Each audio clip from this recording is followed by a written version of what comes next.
Question पूछा जाता है।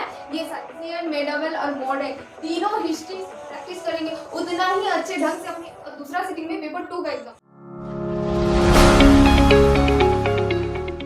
यूपीएससी मेंस में टोटल आप लोगों को 9 पेपर देखने को मिलेंगे। कितने पेपर देखने को मिलेंगे? 9 पेपर देखने को मिलेंगे। 9 पेपर में से 5 ऐसा पेपर होता है जिनमें ना स्टूडेंट को थोड़ा सा भी डाउट नहीं आता है कि उन सारे पेपरों में कौन कौन से सब्जेक्ट से क्वेश्चन पूछा जाता है। लेकिन 4 ऐसे पेपर रहते हैं जिनमें आप लोगों को ना बहुत डाउट से एकदम भरा हुआ रहता है कि कैसा कैसा क्वेश्चन पूछा जाता है, किस तरह से क्वेश्चन पूछा जाता है, कौन कौन सब्जेक्ट से क्वेश्चन पूछा जाता है, ये सारी चीजें। तो आज का इस वीडियो में हम यही सारे डाउट को सॉल्व करेंगे। भाई स्टूडेंट का माइंड है, स्टूडेंट का माइंड में डाउट आएगा, उन डाउट को सॉल्व करने का काम हम लोगों का है। और कैसे डाउट को सॉल्व करेंगे नहीं करेंगे वो हम लोगों के ऊपर डिपेंड करता है। तो सबसे पहले ये जान लीजिए कि कौन कौन सा ऐसे 5 पेपर है जिनमें स्टूडेंट को थोड़ा सा भी डाउट नहीं आता है। तो सबसे पहला पेपर है ऐसे का।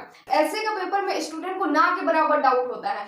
टोटल आप लोगों को 8 ऐसे देखने को मिलेंगे आपके पेपर में। उसमें से आप लोगों को खुद चूज करके ओनली 2 ऐसे लिखने को होते हैं। हिंदी में निबंध बोला जाता है और इंग्लिश में ऐसे बोला जाता है। ये आप लोगों का प्रैक्टिस के ऊपर डिपेंड करता है। आप लोग जितना ज्यादा प्रैक्टिस करेंगे उतना ही अच्छे ढंग से अपने ऐसे को लिख पाएंगे, उतना ही अच्छे तरीके से आप लोग अपना ऐसे को लिख पाएंगे। दूसरा जो पेपर है वो है ऑप्शनल का पेपर। ऑप्शनल का पेपर एक ऐसा पेपर होता है ना यूपीएससी में जो कि स्टूडेंट अपने अनुसार ये पेपर को चूज करता है। आपको अगर फिजिक्स में बहुत ज्यादा रुचि है तो आप लोग अपना फिजिक्स ऑप्शनल रख सकते हैं। आप लोगों को अगर हिस्ट्री बहुत अच्छा लगता है तो आप लोग हिस्ट्री को अपना ऑप्शनल रख सकते हैं। ज्योग्राफी लग रहा है तो फिर ज्योग्राफी को आप लोग अपना ऑप्शनल रख सकते हैं। ये आप लोगों का रुचि के अनुसार आप लोग ये सब्जेक्ट को चूज करते हैं। ऑप्शनल पेपर एक ऐसा पेपर होता है जो कि बाकी सब पेपरों से सबसे ज्यादा मार्क्स इसका होता है। मतलब कि बाकी सब पेपर्स का या तो 250 या तो 300 मार्क्स का पेपर होता है, लेकिन ऑप्शनल पेपर एक ऐसा पेपर होता है जो कि ओनली 500 मार्क्स का होता है। और 500 मार्क्स के कारण ही इसको ना 2 पार्ट में डिवाइड किया गया है, क्योंकि एक ही बार में इसको एग्जाम लेना पॉसिबल तो नहीं हो सकता, क्योंकि 500 मार्क्स का पेपर है। इसीलिए इसका एग्जाम ना 2 सीटिंग में किया जाता है। पहला सीटिंग में पहला पेपर और दूसरा सीटिंग में दूसरा पेपर। जब आप लोग इसका एग्जाम देने जाओगे ना तब आप लोगों को 2 बार एग्जाम देने के लिए बैठना पड़ेगा। पहला सीटिंग में पेपर 1 का एग्जाम दोगे और दूसरा सीटिंग में पेपर 2 का एग्जाम दोगे। ऑप्शनल सब्जेक्ट स्टूडेंट खुद से ही चूज करता है ना, इसीलिए हमको नहीं लगता है कि ऑप्शनल सब्जेक्ट में स्टूडेंट को ज्यादा दिक्कत आता होगा। जो स्टूडेंट को इंटरेस्ट लगता है वही ना स्टूडेंट खुद ऑप्शनल चूज करता है। और बाय मिस्टेक अगर कोई स्टूडेंट दूसरा सब्जेक्ट चूज कर लिया जो कि इसको इंटरेस्ट एकदम नहीं लगता है पढ़ने में, तो हो सकता है कि उसमें दिक्कत आ सकता है। तो अब वो ऐसा दिक्कत में स्टूडेंट का ही गलती रहता है। भाई अब कोशिश कीजिएगा ना आप लोग कि अपना ऑप्शनल को खुद का इंटरेस्ट जिस सब्जेक्ट में हो वही सब्जेक्ट को चूज किया कीजिए, क्योंकि ऑप्शनल में ना आप लोगों को बहुत ही ज्यादा डीपली क्वेश्चन पूछा जाता है। इसीलिए मजाक मजाक में अगर चूज कर लेंगे कोई भी ऑप्शनल तो इसमें आप लोगों का दिक्कत हो सकता है। और जो तीसरा पेपर है वो है क्वालिफाइंग पेपर। देखिए बच्चे यूपीएससी का जो मेंस का पेपर होता है ना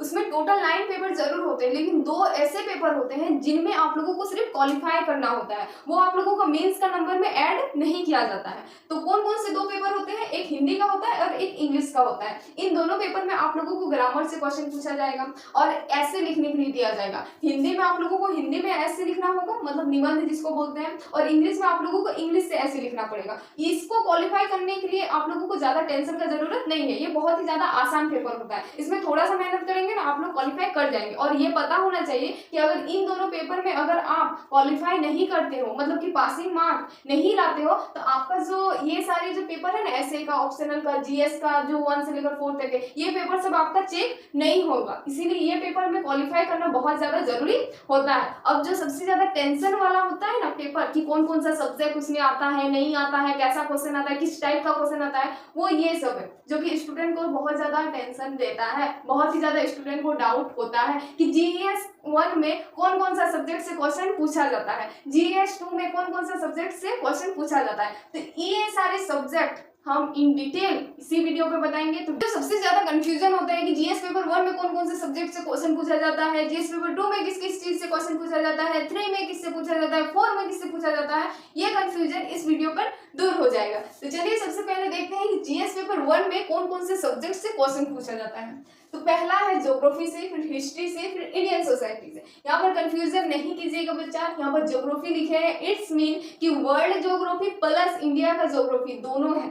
यहाँ पर हिस्ट्री लिखे हैं, इट्स मीन कि एंशियंट, मेडावल और मॉडर्न तीनों हिस्ट्री से इसमें क्वेश्चन पूछा जाता है। इंडियन सोसाइटी तो है ही है। तो समझ में आया जीएस पेपर 1 में किस किस सब्जेक्ट से क्वेश्चन पूछा जाता है, हिस्ट्री से, ज्योग्राफी से और इंडियन सोसाइटी से। अब आते हैं जीएस पेपर 2 में। जीएस पेपर 2 में किस किस से क्वेश्चन पूछा जाता है, पॉलिटी से, गवर्नेंस से, सोशल जस्टिस से एंड इंटरनेशनल रिलेशन से। यहाँ पर पॉलिटी, गवर्नेंस और करंट अफेयर्स का सबसे ज्यादा रोल है। आप लोग देख सकते हैं social justice and international relation, फिर पॉलिटी तो एमएससी में काम तो आप लोगों को पढ़ना ही है। अब जीएस पेपर हम लोग 3 में आते हैं। जीएस पेपर 3 में कौन कौन से सब्जेक्ट से क्वेश्चन पूछा जाता है। जीएस पेपर 3 में ये याद रखिएगा कि साइंस एंड टेक से क्वेश्चन पूछा जाता है, लेकिन टेक्नोलॉजी, इकोनॉमिक डेवलपमेंट, बायोडाइवर्सिटी, फिर environment, security and disaster management से आप लोगों का क्वेश्चन देखने को मिलेगा जीएस पेपर 3 में। आया समझ में। और जीएस पेपर 4 तो एथिक्स के लिए जाना जाता है।